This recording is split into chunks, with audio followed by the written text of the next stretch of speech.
दिल्ली के जंतर मंतर पर शुक्रवार को हजारों सामान्य वर्ग के प्रदर्शनकारियों ने जाति आधारित आरक्षण में सुधार की मांग को लेकर प्रदर्शन किया। प्रदर्शन के दौरान कुछ लोगों ने SC/ST एक्ट का भी विरोध किया और इसे वापस लेने की मांग की।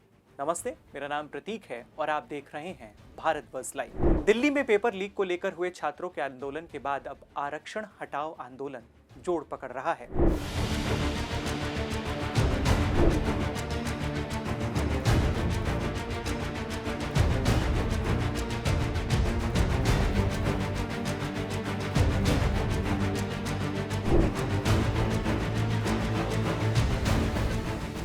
रिजर्वेशन हटाने की मांग करते हुए भारी संख्या में लोग जंतर मंतर पर पहुंचे।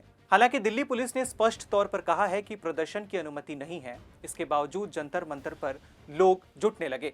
ऐसे में पुलिस ने मौके पर सुरक्षा के कड़े इंतजाम कर दिए। नई दिल्ली के DCP सचिन शर्मा भी जंतर मंतर पर मौजूद रहे। प्रदर्शन के दौरान लोगों को दिल्ली पुलिस की ओर से पहले लाउड स्पीकर के जरिए प्रदर्शन की अनुमति नहीं होने की जानकारी दी गई। इसके बाद पुलिस ने जंतर मंतर पर पोस्टर लगाकर भी प्रदर्शनकारियों को सूचित किया कि यहां प्रदर्शन की अनुमति नहीं है। वहीं पुलिस ने 21 अगस्त को रामलीला मैदान में दोपहर 4 बजे तक शांतिपूर्ण प्रदर्शन के लिए NOC दी थी।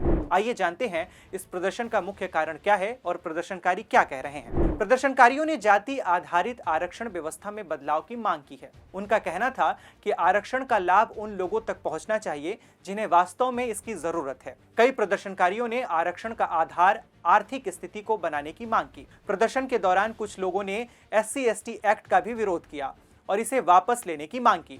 उनका कहना था कि किसी भी कानून का दुरुपयोग किसी व्यक्ति के खिलाफ नहीं होना चाहिए और सरकार को इसके दुरुपयोग को रोकने के लिए जरूरी कदम उठाने चाहिए।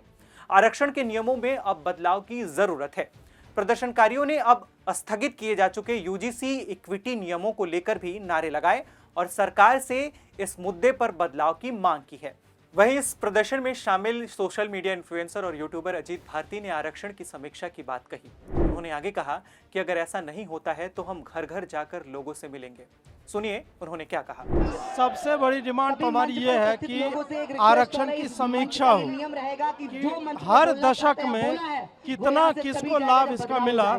इस पे आज तक हमारे पास कोई व्हाइट पेपर नहीं आया है कि कौन सी जातियां अच्छे स्थिति में गई और कौन बुरी स्थिति।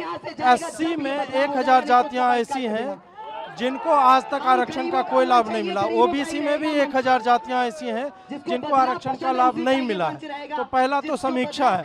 दूसरा है कि बेयर मिनिमम मार्क्स एक डिसाइड होना चाहिए। जो जनरल कास्ट के लिए मान लीजिए कट ऑफ 70 जा रहा है तो आरक्षितों के लिए एट मोस्ट 10% का गैप होना चाहिए। वो भी ना हो तो ज्यादा अच्छा है। आप आर्थिक रूप से आरक्षण दे दो। जितने भी लोग जो भी लोग हैं जो विकट गरीबी में, जैसे भंगी है, पासी है, मुसहर समाज के लोग आते हैं, इन लोगों तक आरक्षण पहुंचना चाहिए।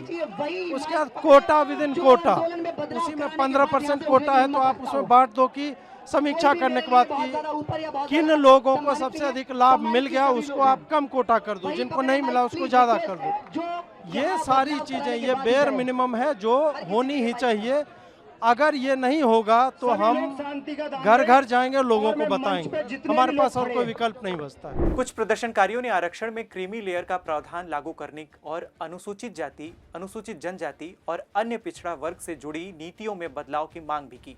एक प्रदर्शनकारी US राणा ने कहा कि उनका मकसद आर्थिक रूप से कमजोर लोगों को सरकारी मदद से वंचित करना नहीं है, बल्कि सहायता उन लोगों तक पहुंचनी चाहिए जिन्हें वास्तव में इसकी जरूरत है। इसके अलावा स्कॉलरशिप, फीस में मदद और कोचिंग जैसी सुविधाओं को आर्थिक जरूरत के आधार पर देने की बात कही गई। हालांकि कल रात यानी शुक्रवार को सभी प्रदर्शनकारियों को धरना स्थल से हटा दिया गया है। अब देखना होगा कि आरक्षण के लिए जंतर मंतर पर उतरे प्रदर्शनकारी आगे क्या करते हैं। आप इस मुद्दे पर क्या सोचते हैं हमें कमेंट बॉक्स में जरूर बताइए और देखते रहिए Bharat buzz live. Bharat buzz live, हर खबर में भारत।